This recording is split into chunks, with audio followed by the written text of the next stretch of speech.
Jadi kalau kuasa Allah besar, mari kita lihat bahwa ini adalah kepercayaan, ini adalah iman. Saya berjalan bersama Tuhan, tidak berjalan sendirian. Saya akan ambil dari kasus di sini. Kitab ini perlu dibaca. Kenapa? Karena ada turunan antara kuasa Tuhan dan keraguan manusia. Jadi apa itu? Tak pernah meragukan manusia. Allah tak pernah.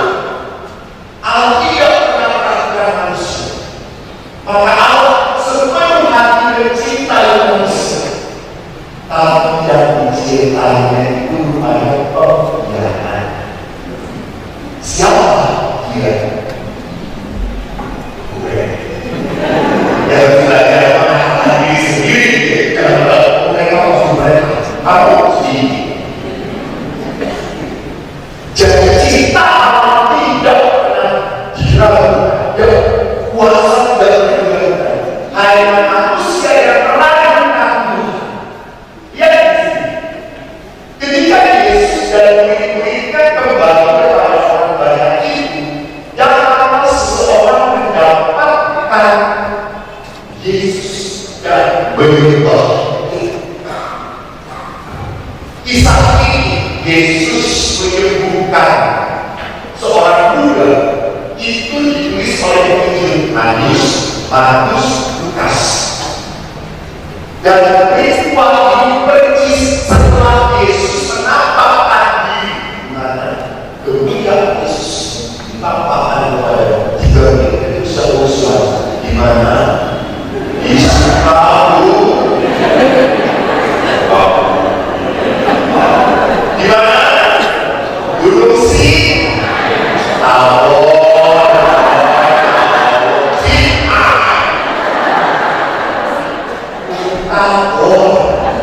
Kalau Sinai itu Allah menampakkan diri kepada Abraham, Musa, yang mana mereka sebagai perjalanan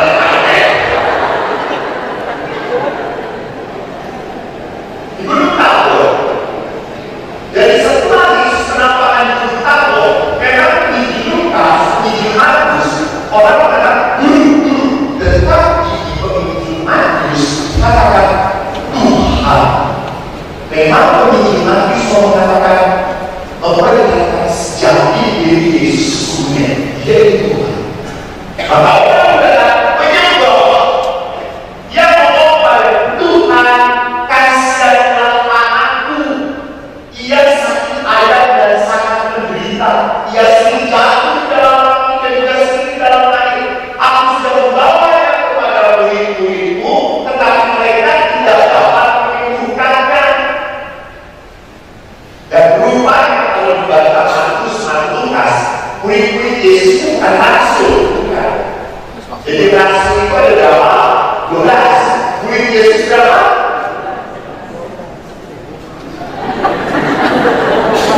Sedangkan dari Katolik Sukabumi dengan Katolik sama ya. Murid Yesus itu banyak. Ada tertulis 70 murid Yesus, tapi banyak murid Yesus. Tapi rasul itu 12. tetapi dia sudah membawa anak ini dan tidak sembuh. Lalu Yesus marah. Yesus berkata, hai kamu angkatan yang tidak percaya dan yang sesat, berapa lama lagi aku harus tinggal di antara kamu lagi? Berapa lama lagi aku harus sabar terhadap kamu?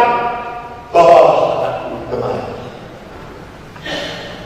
Jadi orang ini sudah minta para murid untuk menyembuhkan, tapi tidak terjadi. Kenapa bisa tidak terjadi? Nanti kita bisa lihat kata-kata Yesus. Dengan keras, lalu Yesus menegur dia. Lalu keluar setan itu daripadanya, dan anak itu pun sembuh seketika itu juga. Lihat, dahsyatnya Yesus. Kalau sudah mau terjadi seketika itu juga, gak butuh waktu. Jadi kalau Anda minta ampun pada Tuhan, seketika itu juga Tuhan mengampuni kamu.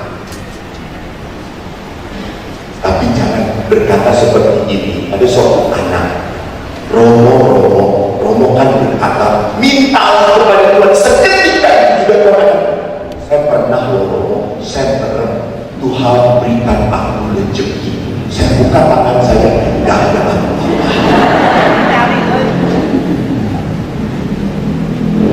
Apakah di sini anak ini meragukan Tuhan? Apakah di sini anak ini menjumpai Tuhan? Jadi kalau kita mohon berkat Tuhan, bukan berarti Tuhan yang kerja sendirian, tidak bisa. Kita pun harus membuat Tuhan mudah memberkati kita. Saya beberapa kali ada beberapa anak-anak, Romo, tolong saya doakan. Kenapa? Mau ujian, supaya lulus, Romo. Oke, saya doakan. Setelah doakan, kamu belajar nggak? Ya itu masalahnya, saya malas. Jadi kalau mohon diberkati Tuhan, jangan mempersulit Tuhan. Jadi Tuhan tolong berkati keluarga saya supaya rukun, damai, sejahtera. Datang ke rumah aja males, lebih senang nongkrong dengan teman-temannya. Ibu-ibunya sebenarnya nongkrong dengan semua para ibu, ngumpul bareng-bareng. Jarang ada di rumah. Bisa Tuhan memberkati keluarga sejahtera? Nggak bisa Tuhan memilih.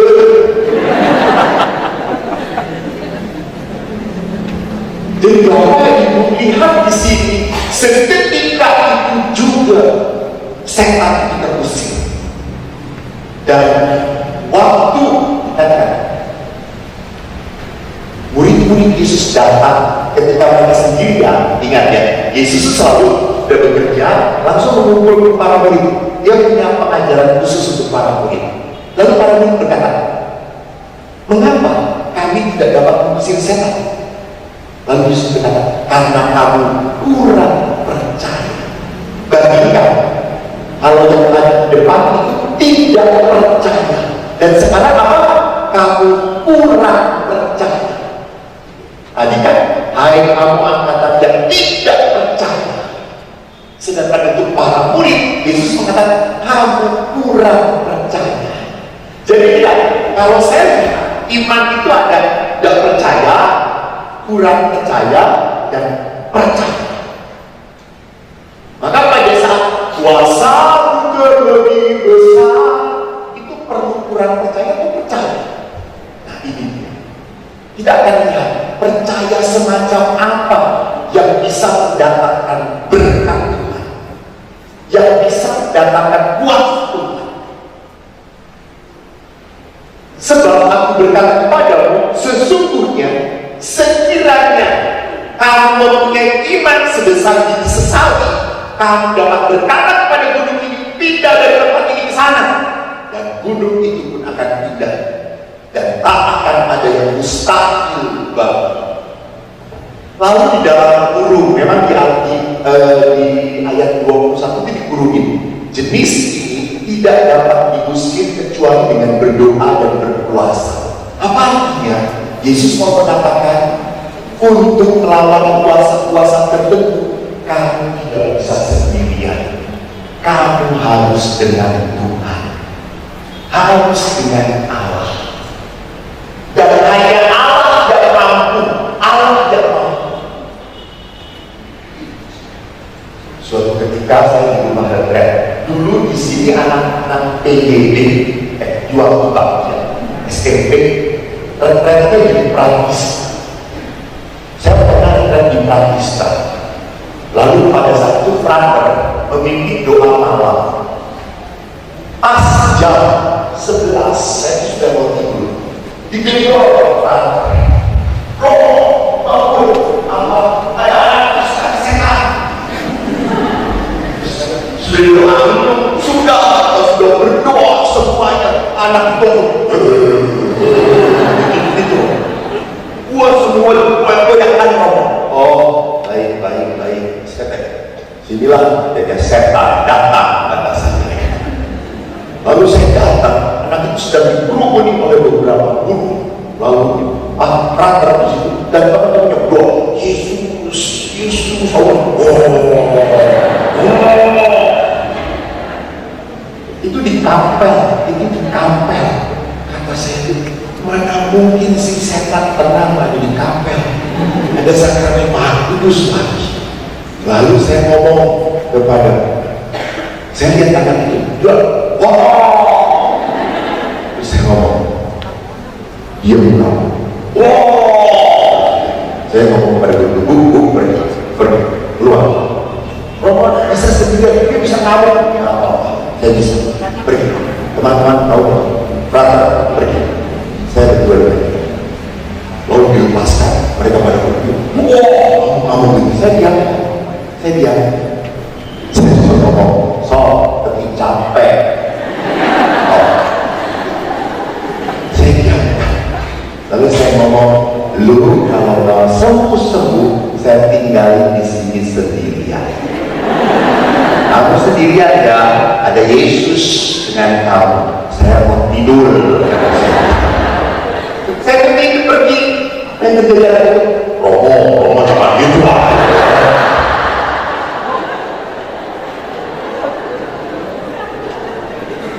Jadi rupanya anak ini tidak kerasukan, anak ini cari perhatian,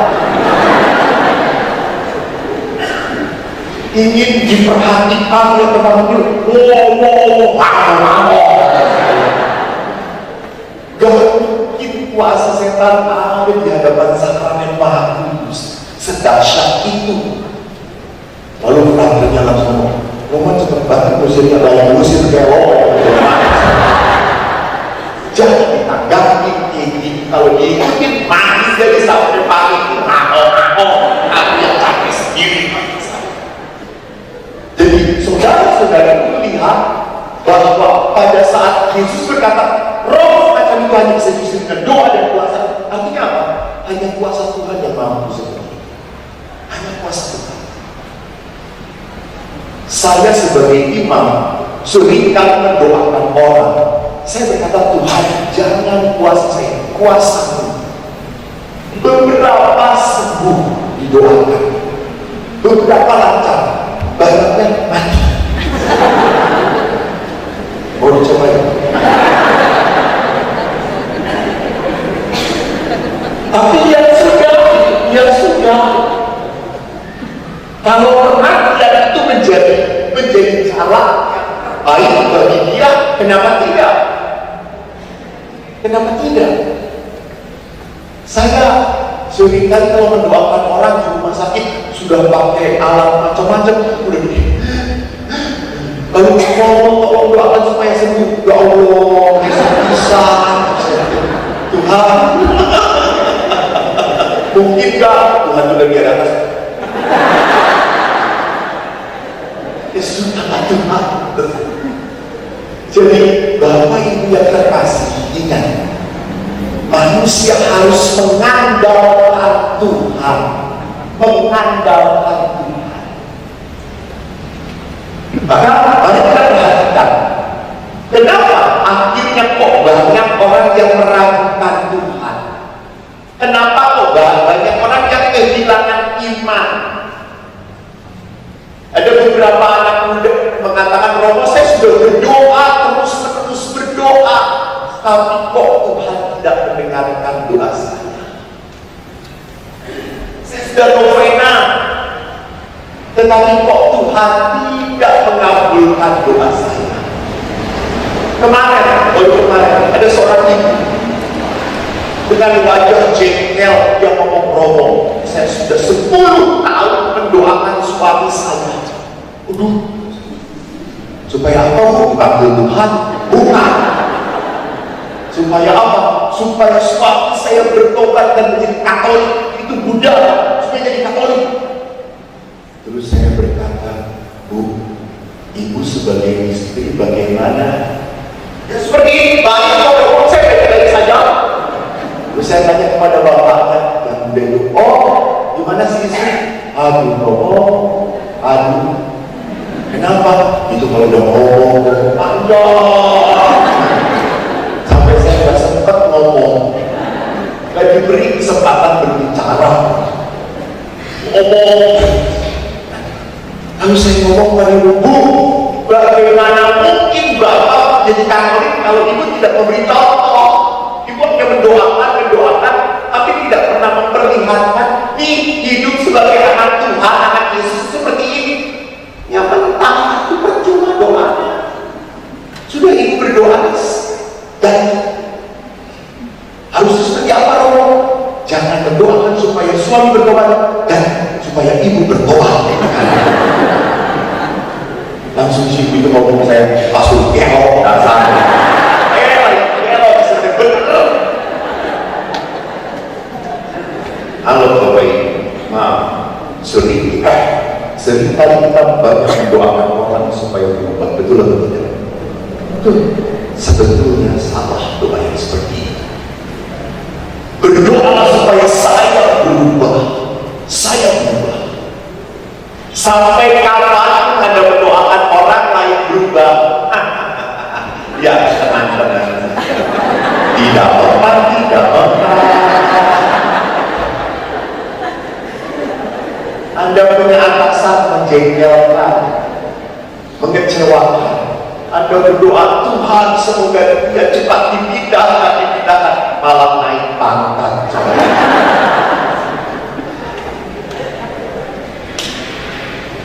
Jadi mintalah supaya saya yang berubah. Maka mari kita lihat apa yang menjadikan manusia hidup tidak bisa menjadi pribadi yang diberkati. Ada perangkap dalam kehidupan kita. Apa perangkap kehidupan? Jadi manusia itu gini, seperti kalau kita datang ke alam, tiba-tiba alam itu gelap oleh awan, kita tidak bisa melihat matahari. Apakah mataharinya hilang? Tidak. Awan itu menutupi matahari. Sama. Kalau hidup kita dipenuhi oleh masalah, maka kita tidak bisa Tuhan ada di sana. Karena masalah yang kita lihat, awan itu yang kita lihat. Suatu hari ada seorang teman saya, pastor dari kampung. Lalu dia waktu itu masih frater, naik motor sore, nabrak jembatan. Jembatan dia tabrak. Sampai motornya itu pengong begitu. Terus dia kakinya bengkak. Datanglah ke dia, kata saya, kamu pun nabrak, tak jembatan. Aku begini jembatan nih. Kamu nggak kelihatan di jembatan. Terus saya berpikir, kenapa tidak bisa kelihatan, yang lain bisa lihat. Terus saya ngomong, lu pakai kacamata hitam ya?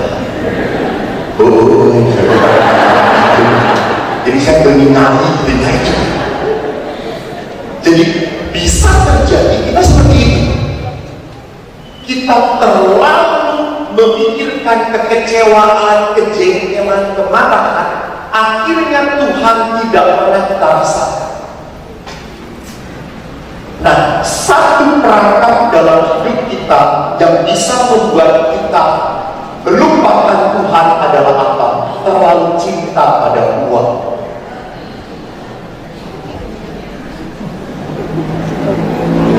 Siapa yang tidak butuh uang, angkat tangan. Bagus. Anda masih murid Yudas Iskariot. Tidak ada. Kita uang betul. Dan Yesus tidak pernah menyalahkan uang. Tidak. Yesus menyalahkan apa? Orang mencintai uang. Karena kalau orang mencintai uang, uang itu segala-galanya. Uang itu menjadi tujuan. Karena uang menjadi tujuan, hati-hati, seorang pun bisa dihianati. Karena mencintai uang, orang tua pun bisa dibuang begitu saja. Bisa. Karena orang mencintai uang. Maka pastor ini harus tahu kemiskinan. Kami dapat uang cuma lewat doang. Masuk biara. Maka lihat, coba aja kalau pastor kerjanya diatur oleh uang, bahaya. Memberkati rumah, stipendiumnya cuma 100 euro. 100.000. Tapi kalau 1 juta,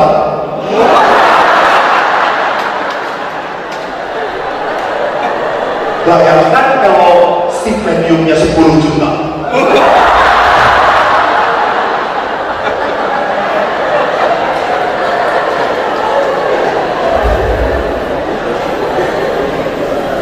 Seorang itu tidak pernah boleh hidup pelayanan diatur oleh uang. Jadi uang tidak pernah boleh menjadi tujuan. Uang adalah sarana. Saya punya, ya syukur. Saya nggak punya, ya nggak apa-apa. Saya ingat di sini karena banyak angkatan. Ayah saya angkatan udara. Dan namanya anakku gajinya pas-pasan. Pas untuk bayar hutang. Ini secara bapak saya cuma bintara doang. Dan kalau udah bintara angkatan udara dapat jatah gaji itu begitu cepatnya habis. Dan saya dulu tinggal di kompleks tentara. Kalau di kompleks kan panas-panasan. Yang satu beli TV, yang lain beli TV. Yang satu beli kulkas, yang lain beli kulkas. Yang satu punya TV baru, yang lain juga.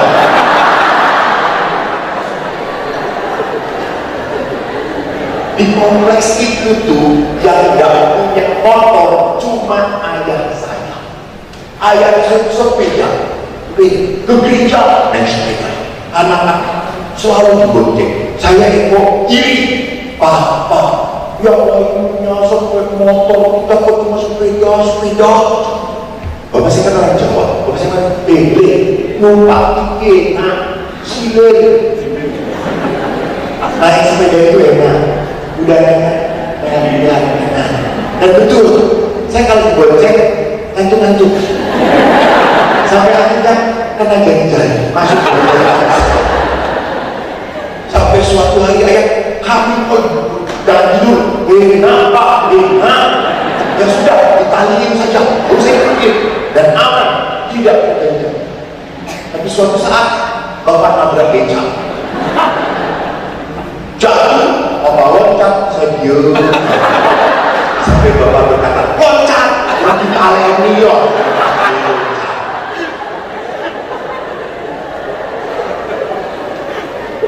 Tapi apa? Ayah itu punya rezeki, itu yang dia nikmati. Ayah tidak pernah meributkan rezeki orang lain. Orang lain yang restoran, ya sudah tidak apa-apa. Kita punya ini yang kita nikmati. Anda tahu, karena pas saatnya kami makan, ibu itu selalu masaknya apa? Bayam dan tempe. Sehingga sekarang saya asam urat. Waktu kecil, nggak tahu ya, ada yang sama kecilnya saya waktu kecil, ada film Popeye. Ada tahu Popeye? Popeye makan apa? Kambing. Iya. Jadi ayah, Popeye hebat, Popeye bayam. Dan ayah itu kalau itu masak bayamnya itu bening, saudara-saudara. Cuma bayam, sudah itu aja. Lalu tempe, ayah, bayam, galian bau, enak tenang, enak. Tapi bayam, enak, bayam macam enak. Tapi itu apa? Dia menikmati setiap berkat yang Tuhan berikan. Itu. Saya suka sedih. Banyak orang kaya bisa cari uang, tapi tidak bisa menikmati uang. Itu gimana? Dia punya rumah besar, tapi tidak punya waktu untuk menikmati rumahnya.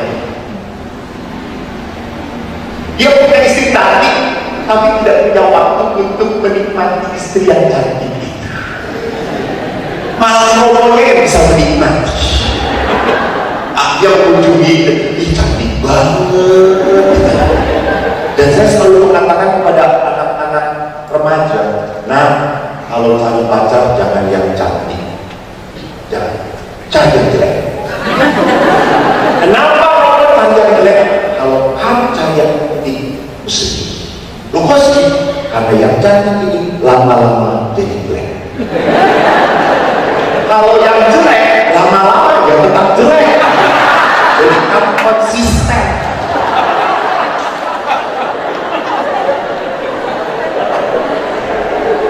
Suster kok ketawa? Suster sudah bukan masanya lagi.